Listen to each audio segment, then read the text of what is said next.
Okay, welcome in, welcome in. I have about 15, 20 minutes. I figured I'd jump on live here and answer any questions any of you guys had about marketing, lead gen, selling real estate. So why don't you drop the questions below, whether you're watching on YouTube right now or you're in the Facebook group. Go ahead and drop those questions. And like I said, I got 15, 20 minutes to answer them. Let's make sure we go live here on Facebook.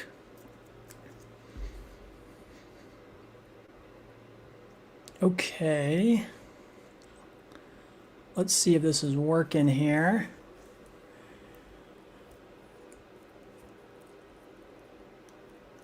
Okay. Welcome.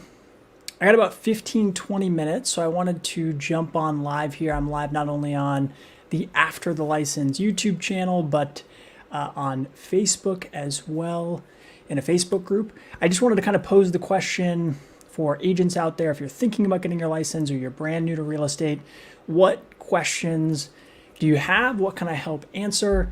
I see a lot of the same questions from new real estate agents, so understand the struggle. There's not a ton of definitive information out there, so figured I would just jump on and see what I can answer for you guys. I did get the question yesterday, what is the best lead generation source for new agents? And I kind of asked a follow-up question, which I think is interesting, of when you say best, are you looking for the lead generation source that's going to generate you the most leads, or are you looking for the lead generation source that is going to convert the best? Ultimately, I think they're different. Right now, I think the cheapest way to generate leads is through social media and some stuff through Facebook. If you're willing to pay for lead generation, Facebook lead generation ads seem to be producing the cheapest leads out there. There's a lot of markets where you can get leads for a couple of bucks. So $5, $6, $7 a lead. Now, Facebook lead generation leads aren't always the best quality leads. They're going to require some follow-up. They're going to require that you stick with it and commit to doing it for, 6 months, a year. But it's a great way to start generating some leads. I think for new agents, having some of those leads come in and have it so that you can actually start to have real estate related conversations with folks right away. I think that's really, really, really important and really impactful. So I always recommend Facebook as an option for new real estate agents. If you don't have a huge marketing budget, just starting to put yourself out there on Facebook can be really powerful and impactful for your business. I've talked to a number of new agents recently where that's a big part of their kind of business plan. It's just interacting with folks on Facebook about real estate, whether it's their database, their sphere of influence, people who know them, like them, and trust them already, or if it's folks that are brand new. There's some of these groups out there. I just did an interview actually on this After the License channel with a gentleman named Jonathan Desai. He's been in the business about 18 months. And one of his main sources of business right now is he's in relocation groups for his city and town and state. And with those relocation groups, he's able to kind of comment and find threads, and people ask about his local town. He's able to provide value and ultimately generate leads that way. So I think that is really powerful. So if you're a brand new agent, you're looking for ways to generate leads, look to social media, look to providing value in Facebook and some of these groups and some of these forums, and see if you can't generate some leads that way. I think with any of this stuff, you just have to go into it with the mindset that it's going to take time. You're not going to necessarily see leads right away or see conversions right away. You have to pick a lead generation source and you have to follow through with it. Now, the second part to that question is what leads are the highest converting? And in my opinion, it's your database, your sphere of influence. So if you're a brand new real estate agent, that's my number one advice for almost everybody. It's, hey, get a list of the people you know, put it in a database, put it in a CRM, or even just put it on a spreadsheet. Get their name, their email, their phone number, and start to reach out to those folks. There's a million things you can do to reach out to your database, your sphere of influence, and there's a million things you can do that aren't necessarily salesy either. You can call them up and say, hey, I'm new to real estate, and is there anything I can help you out with? Even if you don't want to do that, I had a lot of success when I first started out doing handwritten notes. Hey, by the way, Susie, I just got into real estate. Here's my business card. If there's anything I can help you out with, let me know. Do little handwritten notes. Facebook Messenger is great. Connecting with those folks on your social media platforms and then posting consistently, I think, is a great way to reach out to your database and to your sphere of influence. Postcards aren't the flashiest things in 2021, but I still think that's a great way in a lot of cases to kind of start to build some brand recognition with your database and with your sphere of influence.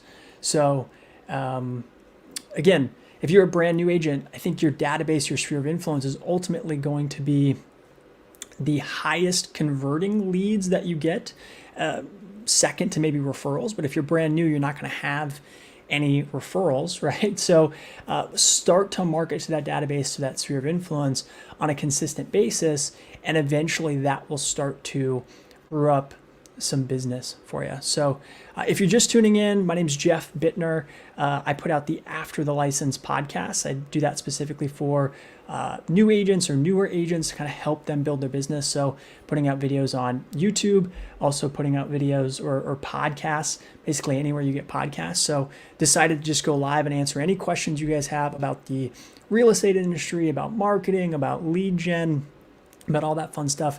I just talked on some lead generation, right? We talked about social media, some Facebook stuff, marketing to your database, to your sphere of influence, I think is really, really important when you're a new agent. What other questions? I see we've got some viewers on Facebook in the New Real Estate Agent Facebook group. Put a question in the comments. What can I help answer for you? Are you having success with Facebook marketing? Are you doing some other type of lead gen? If you're struggling as a new real estate agent, one thing you might look to is finding a mentor or finding a team that can help you. I think one of the things that is tough in 2021, and it's been like this for years, so not necessarily 2021, is, agents get their license and they don't necessarily understand what it actually takes to become a real estate agent, and they think it's one thing and it ends up being another, right? Or they think they're going to jump into the business and they're going to have sales in the first 90 days, when in reality that's probably rare unless you get kind of lucky, right? So I always encourage people, look at what your brokerage offers in terms of like a mentor program, and potentially look at joining a team. If you've interviewed with some brokerages or you've interviewed with teams, sometimes the team route isn't cheap. They take a chunk of your commission. But for a lot of people, I think the knowledge that they provide is ultimately going to be invaluable for a lot of different reasons. When I first started out in real estate back in 2008, it was a part of a team. And I think what I learned in those 2.5 years changed my career for the better, because you're around people who are selling real estate, who know what they're talking about. There's a resource there to kind of answer questions that you have about what's the contract, what happens if this comes up. There's not kind of this unknown. Now, again, most real estate brokerages are going to have some resources available for you. If you're a part of a brokerage, obviously you're going to have your broker and maybe some assistant brokers that you can kind of rely on. But if you're a part of a team or you have a mentor, it's kind of assumed and understood that you're going to rely on them heavily for any questions. So if you're a brand new agent, again, I would, and you're struggling, I would encourage you to look at that. I think the other thing I mentioned a few minutes ago is making sure you have your database and your sphere of influence. So if that's something that you've never heard before, and hopefully you have, right, with whatever training you've had as a new agent, but I recommend getting a list together of the people that know you, like you, and trust you, and put them in a database, a CRM, or even just an Excel spreadsheet. And you want to start to list those people out. What are their names? What are their emails? What are their phone numbers? And people in your database, they can be anyone, right? It can be not only your friends and your family, but what neighbors do you have? What old colleagues do you have? Are there friends, like kids at your school, right? Maybe your kids go to school and you're friends with some of their parents. Those people can be in your database, your sphere of influence. Again, if you had a previous career and you made a bunch of connections there, put those folks into your database, into your sphere of influence, and start to market to those folks, start to reach out to those folks. Again, it can feel maybe a little cringeworthy. We don't want to come off as salesy, but I promise you, if those people know you, they're going to want to support you in one way, shape, or form. So start to reach out to those folks and start to let them know, hey, I'm in the real estate industry. This is what this looks like. And I think some new agents really struggle with that. They say, I'm brand new. I don't have any sales yet. How can I reach out and kind of promote my services? But at the very least, kind of telling those people you're in real estate, telling them that you're there to provide them value, telling them that you're there to help them is only a positive thing, right? And then if they come up with a question that you can't answer, go find the answer. Go connect with someone that can help you. And so getting that database, that sphere of influence list together, and then starting to market to those people on a consistent basis, I think is really, really, really important. It's only when, for a lot of new agents, it's only when a friend or a family member buys or sells a house with another agent and you feel that pain that you really start to understand the importance of that. And again, there's a lot of ways you can reach out to your database or your sphere of influence. It's kind of in a non-cringy, non-salesy way. But that being said, sometimes the best way is just to pick up the phone and say, hey, I don't know if you know, but I'm in real estate now. If there's anything I can do for you, please don't hesitate to reach out, right? But if that's too forward for you, then think about writing a handwritten letter, or there's holiday cards. You can send out a career change card, right? Little postcards to everyone in your database and your sphere of influence, letting them know, hey, I've made a career change. This is what that looks like. If there's anything I can do to help you, let me know. In 2021, for most people, your database, your sphere of influence is also connected to you via social media. So, make that announcement there, whether you're on Facebook or Instagram or both, or Twitter, wherever your database, your sphere of influence is, make that announcement. Hey, I am now in real estate. If there's anything I can do for you, let me know. And then find ways to consistently reach out to those folks several times a year. They say in Gary Keller's Millionaire Real Estate Agent that you should reach out to your database, your sphere of influence 33 times in a year. So if you do the math on that, that's 2 to 3 times a month, your database, your sphere of influence should see your name, should see your face, and should know that you're in real estate. So again, that can look like a lot of different things. You can do weekly newsletters via, something like MailChimp, an email newsletter. You can do postcards to those people. You can do handwritten notes. There's a lot of options there. I think one thing that's really, really powerful that is underutilized in today's day and age is like remarketing campaigns. So a lot of people don't realize you can go to Facebook and you can upload your database, your sphere of influence, and you can run Facebook ads to those people, right? So think about how powerful that is. If they already know you, like you, trust you, they know you're in real estate. Well, now when they log into Facebook, if they see a video with your face on it, talking about real estate, talking about a local community, talking about those different things, I think that can be really, really powerful. So any other questions I can help answer for you guys? Coming up here on my time limit. If you're still watching, I put out almost daily content on my channel after the license. So check it out. We have YouTube videos, podcasts as well. Basically anywhere you get podcasts, you can check out after the license. And specifically trying to help new real estate agents kind of build their business. I know there's a lot of misinformation, or in some cases, no information on what it's actually like to sell real estate. We see the flashy TV shows and we think it's really easy. We think it's one thing, and then we actually get our license and we realize it's something completely different. And then the other piece is a lot of people don't quite understand what it's like to run and build a business until you actually do it. So those are some of the things I'm talking about on my After the License YouTube and podcast channel. So I'd encourage you to check it out. I've had several fantastic interviews with agents, and all we talk about is advice for agents trying to build their business. So my most recent interview with Jonathan Desai, he's an agent, been in about 18 months, and he talked about some of the struggles, some of the things that he's had to figure out, how he's working through some of those things. Had a great interview with Sylvia Dana and Sean Bell, two fantastic agents, different parts of the country, but we talked about, hey, what would you do as a new real estate agent? We just got a question pop through. Could you please explain for those targeted Facebook ads again for the sphere of influence? Yeah, absolutely. So Facebook ads, there's an ad option. You can build a custom audience with Facebook ads. So you should be able to do a quick Google search, YouTube video, and look up custom audiences in Facebook. And when you do a custom audience, one of the options is to upload a list of customers. So you can take your database, your sphere of influence, and you can upload it to Facebook.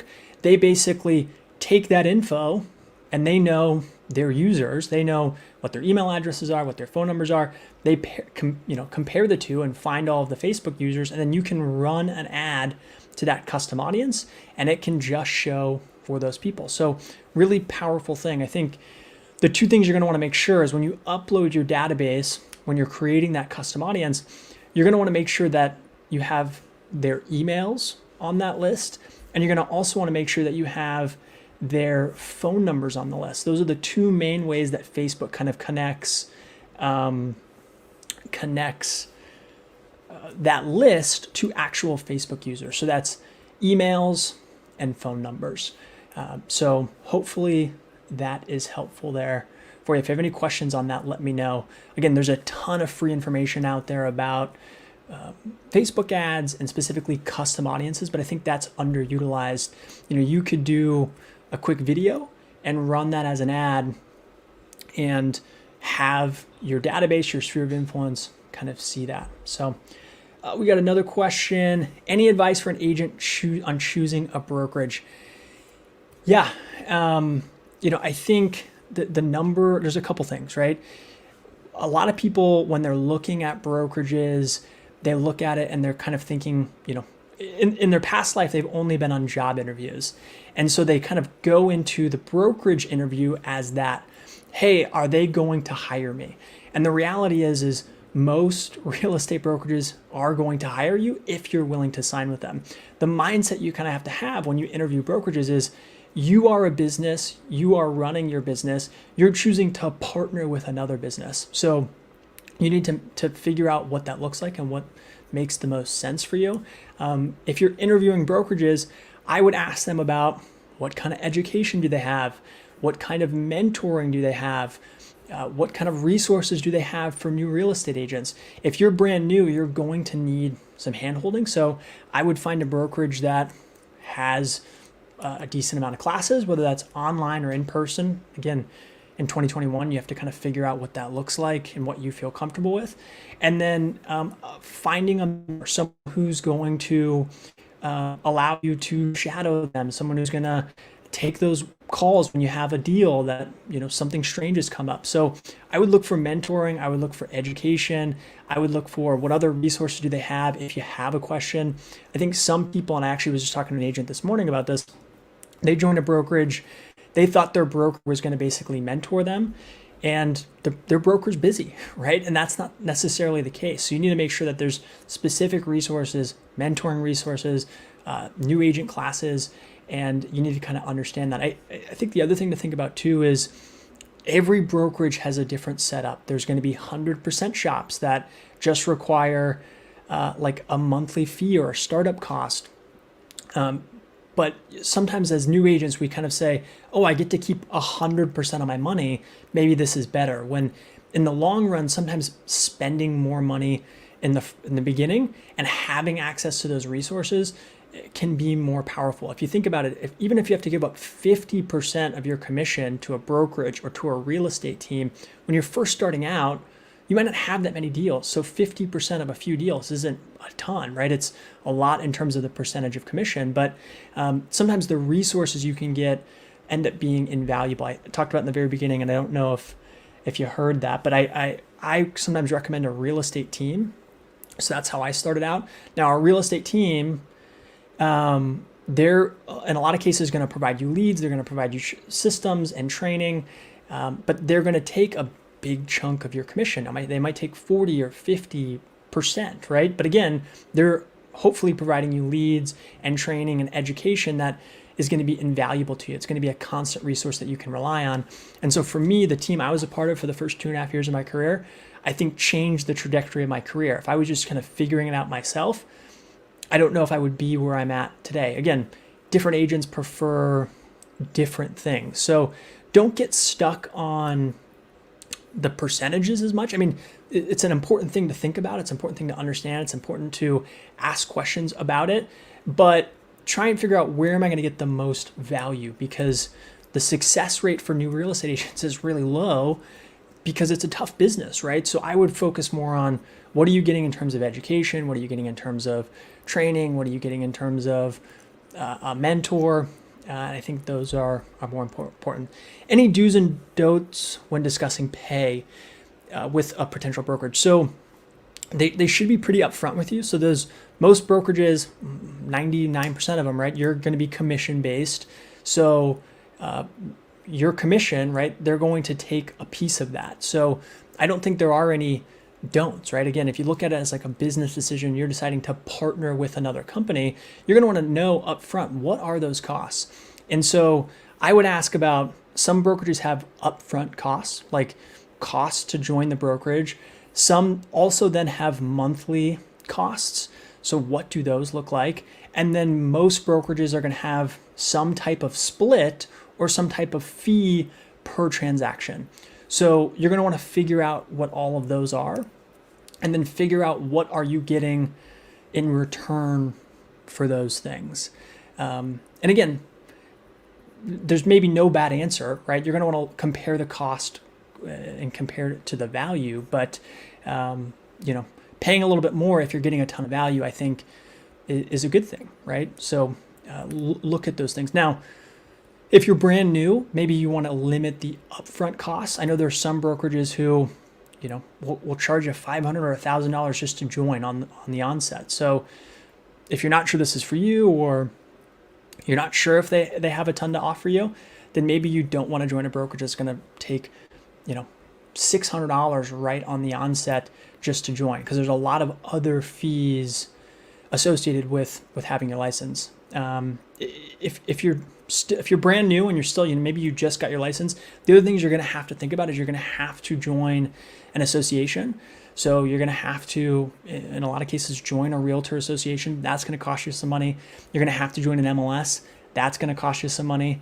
Obviously, your license costs you some money, and joining a brokerage in some cases is going to cost you some money. So it's not cheap, but I think the way to think about it is you are starting a business. In a lot of cases, this is the cheapest way to start a business that can be really profitable and you can have a lot of success with if you stick with it and if you have the right training and education in the beginning. I'm brand new, never sold homes, have been in education sales over 14 years.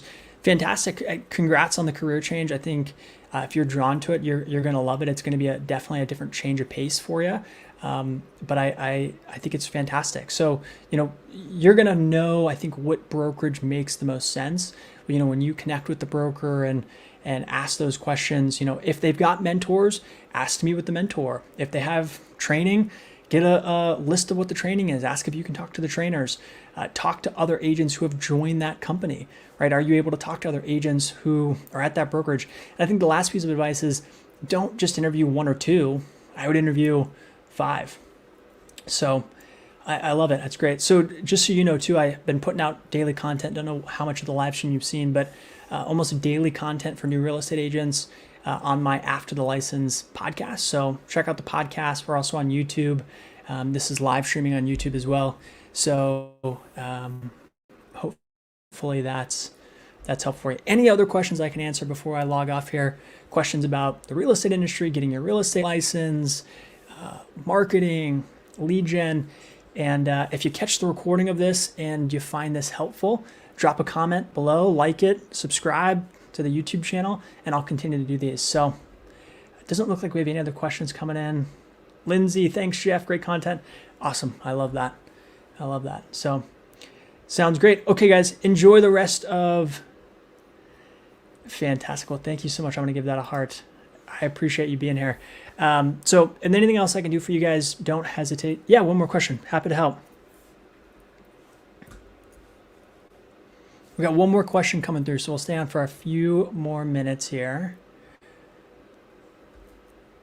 Let me know what I can help with. So we've just been talking marketing and lead gen, and we had a few. Jane had a question about what brokerage she should, how she should approach kind of interviewing brokerages. If you're licensed in Arizona, to get licensed in another state, does that process start over? Yes. So the thing you have to, it's funny, I'm actually in Phoenix, Arizona, Jane. So I know this answer specifically, but if you're just in general kind of listening to the stream, some states have what they call reciprocity. So when you get your real estate license in one state, you have less of an education requirement to get your license in a different state. In Arizona, Jane, that's not necessarily the case. So it is, I believe we have 0 reciprocity agreements with other states.